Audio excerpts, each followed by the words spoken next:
Hallo und willkommen. Heute zeige ich dir diesen ganz einfachen Puschen Hausschuh gestrickt. Nur mit rechten Maschen, also du musst nur rechte Maschen können und Maschen anschlagen. Ich zeige jetzt hier Größe, ja, der Dekoschuh hat Größe 36. Mir passen die Schuhe aber auch. Ich habe Größe 40, also 36 bis 40 für eine Größe. Das Muster dehnt sich wirklich sehr. Also, ne, da passen gut einige Größen rein. Ich würde mich ganz arg freuen, wenn du meinen Kanal abonnierst, die Glocke aktivierst, um nichts zu verpassen. Ich habe noch ganz viele andere Videos zu diesem Thema. Und über einen Daumen hoch würde ich mich natürlich auch sehr freuen. Und jetzt zeige ich dir, wie das geht. Also vorab noch, weil oft die Frage kommt, wie ist das vernäht? Die Naht hier unten ist kaum sichtbar, kaum spürbar. Also ist das auch kein Problem. Das ist die hintere Naht, das ist die untere Naht, die Ferse und die Spitze. Also sehr hoher Tragekomfort. Ich verwende hier relativ dicke Wolle, also das ja, achtfädige Wolle, etwa eine Nadelstärke mit Größe 4,0. Hier habe ich noch eine Schere und später noch eine Nadel zum Vernähen. Ich zeige dir nachher alle Maße auch in Zentimetern.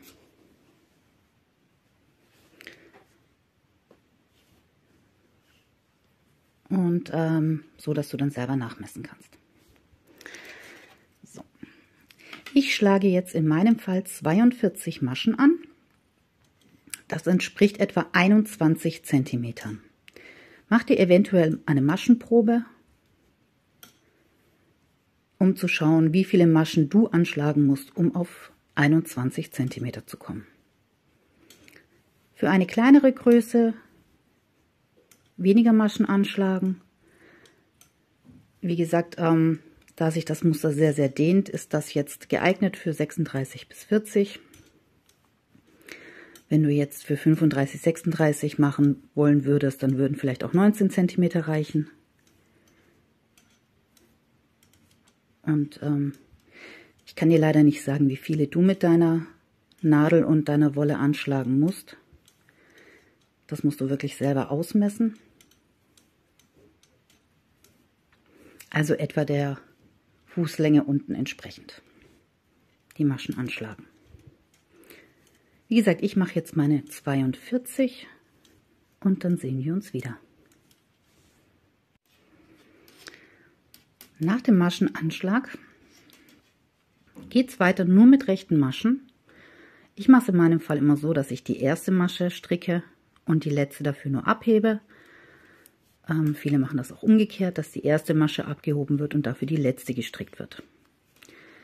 Das ist wichtig, damit man hier später einen glatten Rand bekommt. Nämlich hier oben. Das sieht dann später einfach schöner aus und erleichtert auch später dann das Vernähen unten.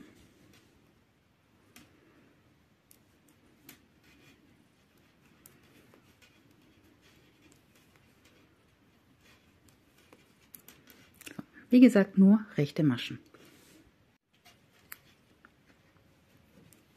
Und wie gesagt, die letzte Masche hebe ich einfach nur ab. Ich nehme den Faden vor die Nadel, hebe die Masche ab, wende und stricke die erste Masche dann rechts.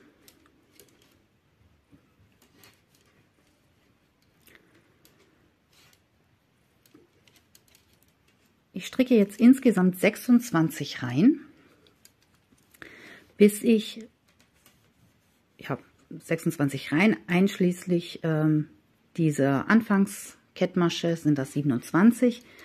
Und in der 28. Reihe mache ich dann meine ersten Abnahmen. Das zeige ich dir dann gleich.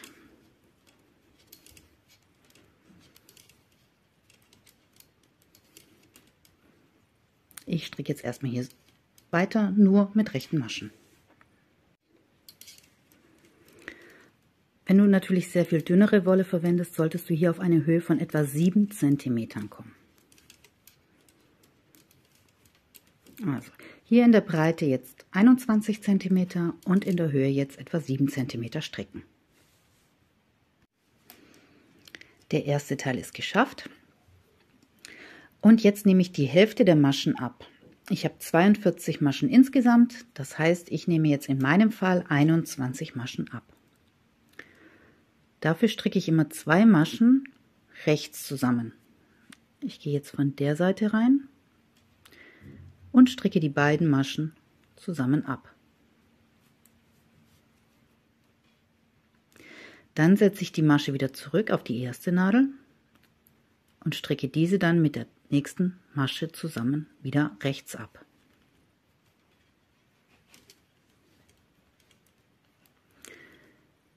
Wieder zurück und zusammen abstricken.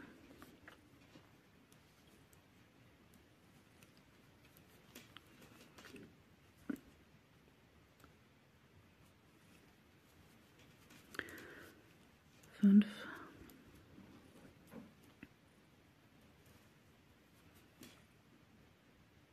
Ja. 6.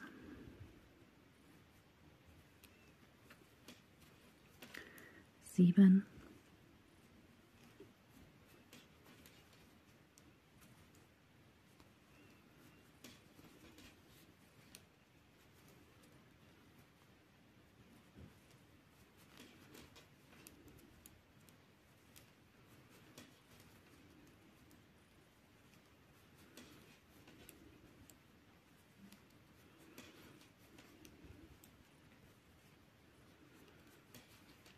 Ich ziehe den Faden hier nicht ganz fest, sondern bleibe hier etwas locker.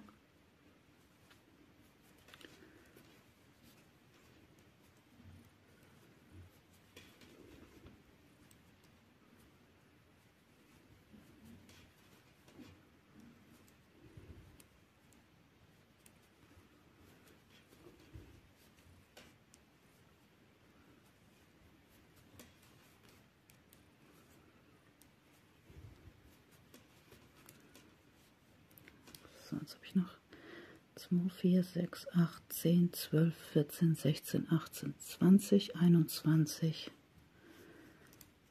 Die beiden noch zusammenstricken. So, jetzt habe ich die Hälfte der Maschen abgenommen und über die restlichen Maschen stricke ich jetzt weiter, nur mit rechten Maschen, etwa 6 cm lang.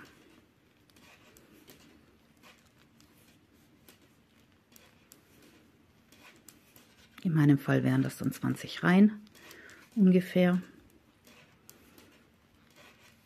Aber das solltest du nochmal nachmessen. Und auch hier stricke ich ganz normal weiter, wie vorhin auch, mit meinen Randmaschen hier und hier. Also das gibt jetzt hier diesen Fußausschnitt hier oben.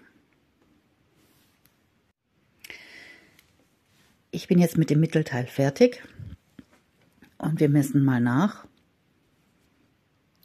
Ich habe in der Breite 21 cm und in der Höhe knapp 13 cm, 12, 13 cm. Also dieser Teil hier ist schon 7 cm und der hier weitere 6 cm etwa. Und jetzt nehme ich wieder Maschen auf. Ich wickel den Faden so um den Finger und steche dann von hier ein und setze die Masche so auf die Nadel. 1, 2, 3, 4, 5, 6, 7, 8, 9, 10, 11, 12, 13, 14, 15, 16, 17, 18, 19, 20 und 21. Also die gleiche Anzahl an Maschen, die ich vorhin hier abgekettet habe, nehme ich jetzt hier oben wieder auf.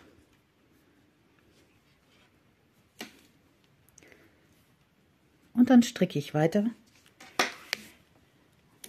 mit rechten Maschen.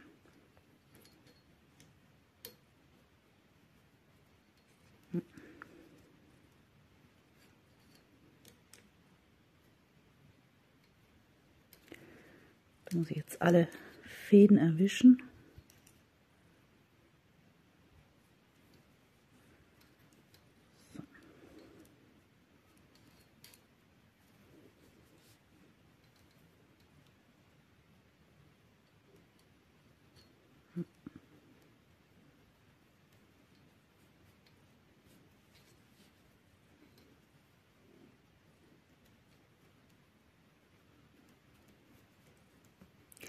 Also ich stricke die ganze Reihe komplett zurück mit rechten Maschen. Und wie gesagt mit rechten Maschen weiter und ich wiederhole jetzt diesen ersten Teil.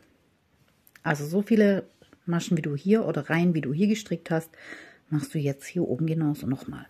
Also bei mir sind 7 cm, 28 Reihen.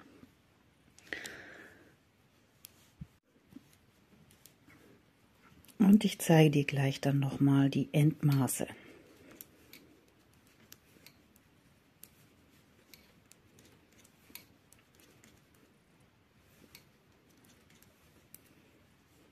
So, das sind die eben aufgenommenen Maschen. Ist dann genauso lang wie hier auch. Ich habe jetzt hier auch knapp 7 cm. Das stimmt auch so, denn jetzt kette ich die letzte Reihe ab. Und dafür, wie vorhin auch schon, 2 Maschen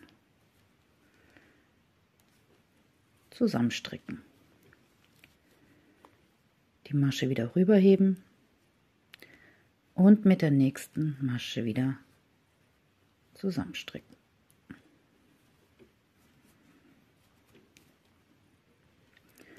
Wieder rüberheben und zusammenstricken.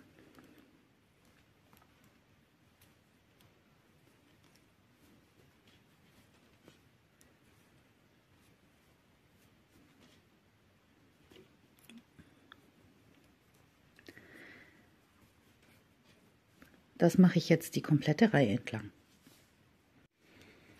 So, nach der letzten Masche schneide ich den Faden ab und ziehe den Faden dann durch die letzte Schlaufe durch.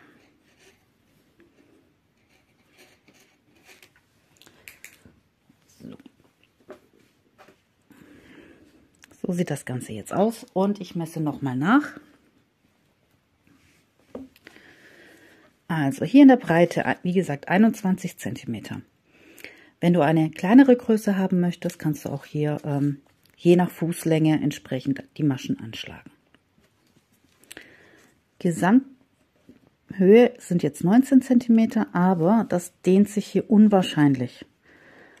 Also ich komme jetzt auf insgesamt 19, 20 cm, jetzt nachdem ich es gezogen habe, auf jeden Fall.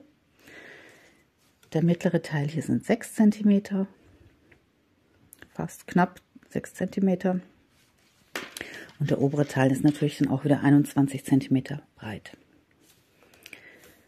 Und jetzt wird das Ganze einfach nur noch zusammengenäht. Ich beginne jetzt mit dem Zusammennähen. Dafür habe ich jetzt die linke Seite, also die später innen ist, nach oben gelegt. Also die Seite hier ist dann später außen. Und ich fange an der Spitze an.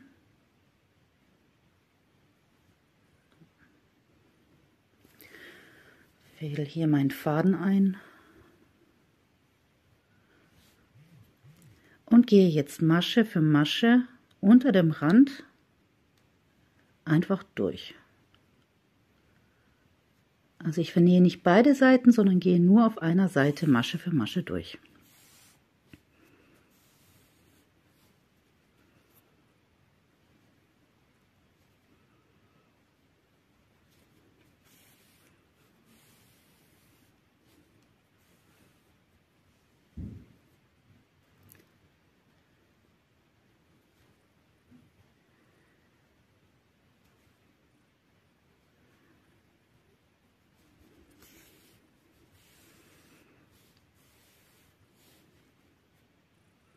Kannst hier auch 2 Maschen nehmen.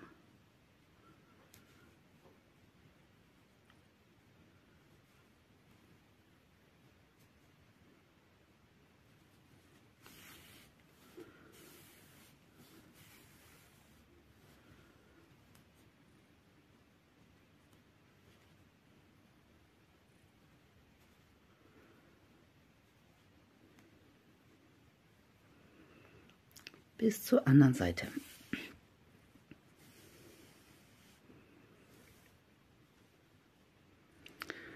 Jetzt lege ich mir das aufeinander und ziehe an beiden Fadenenden fest an. Das kann ich jetzt hier verknoten.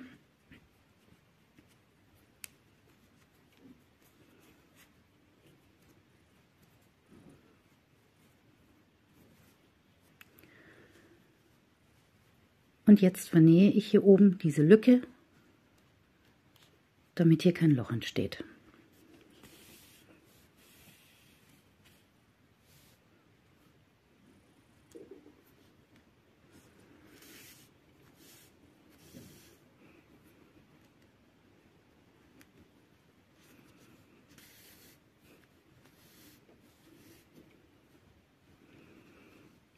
Dabei gut anziehen.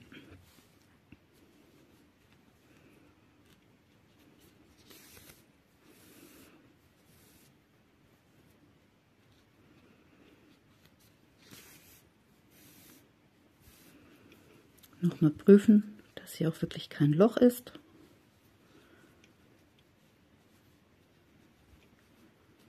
Und dann kann ich die Fußunterseite zusammennähen.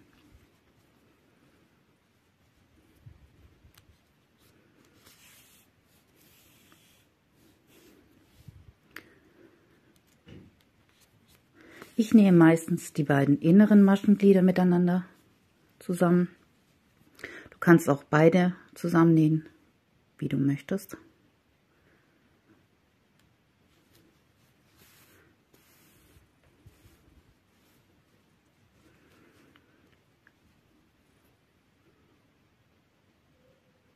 Oder auch die äußeren.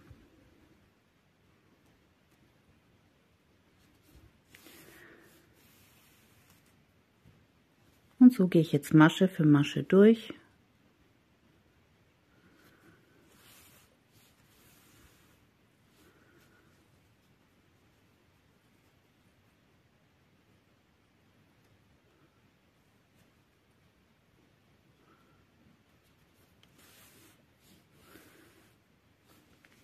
Bis ganz zum Ende.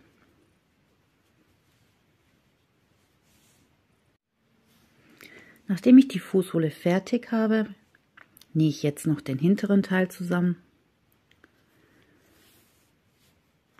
Und dann wäre der Schuh auch schon fertig.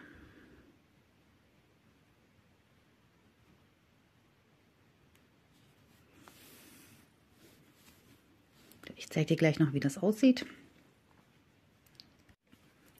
So. Den Faden hier gut vernähen. Dafür gehe ich immer in die einzelnen Fäden rein,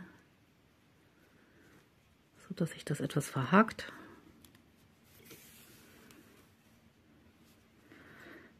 Und dann geht das auch nicht mehr auf.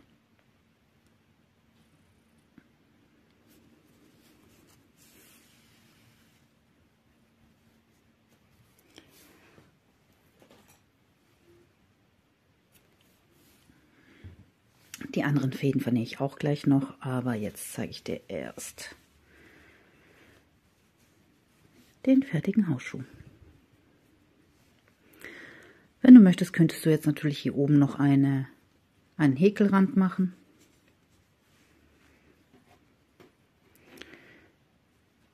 So sieht das von unten jetzt aus. Also ich habe, wie gesagt, immer in die inneren Maschenglieder eingestochen und vernäht. Aber das kannst du machen, wie du möchtest. Und so sieht der dann fertig aus. Ich wünsche dir ganz viel Spaß beim Nachmachen. Bis zum nächsten Mal.